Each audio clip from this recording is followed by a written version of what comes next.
Magandang araw sa ating mga tagapanood. Hatid namin sa inyo ang good vibes tuwing hapon. Kasama ko ang aking partner na si Marcus Medina at Edison Mendoza at ito ang Broskies! Ngayon marami tayong pag-uusapan ng mga issues tungkol sa ating universidad.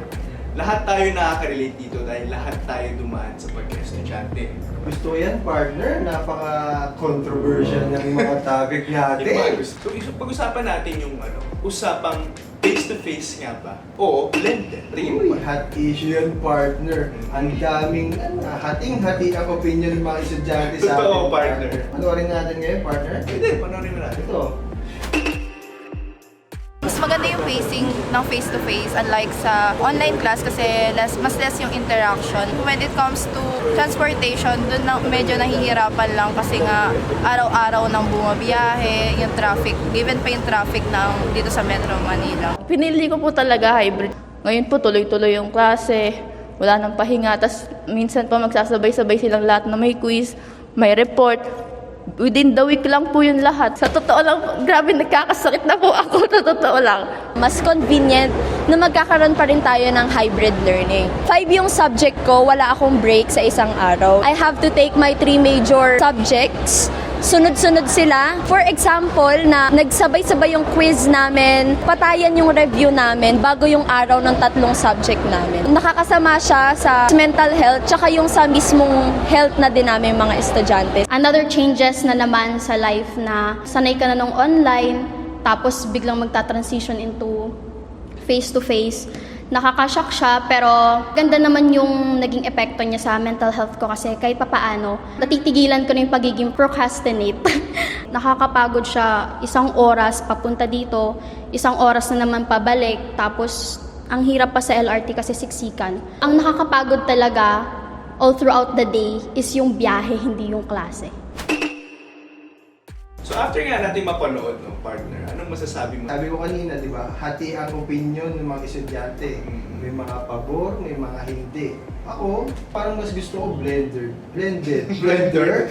Ayoko na okay sa akin blended kasi yun nga, dapat i-consider din natin yung pagod, di ba? Parang tuloy-tuloy yung mga klase ng mga estudyante tapos puro quiz and exam sa isang araw. Walang pahinga. Walang pahinga. Ay, kung ako, hindi ko kaya yun. Baka mahimatay ako habang nag-i-exam ako ng partner. Ikaw ba? Sa akin naman, hati rin yung opinion ko. Siyempre kapag tuloy-tuloy yung gawain, hindi naman pwede yung ganun. Tapos wala kang break. Pero kasi mahirap din naman yung wala kang ginagawa as a student, di ba?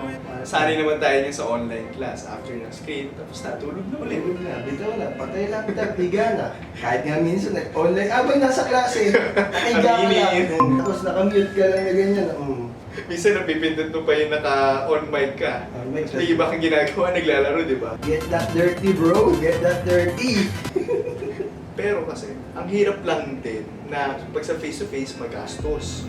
Tama, Yung partner. mga pamasahe pa lang. Yung mga pupuntahan natin, ganito ganyan. Yung oras pa lang ng pag-prepare mo, syempre 2 hours before ka umalis ng bahay. Consider natin yung traffic sa Pilipinas, partner. Oo. Kahit sabihin natin 7:30 pasok mo, anong oras ka alis sa inyo?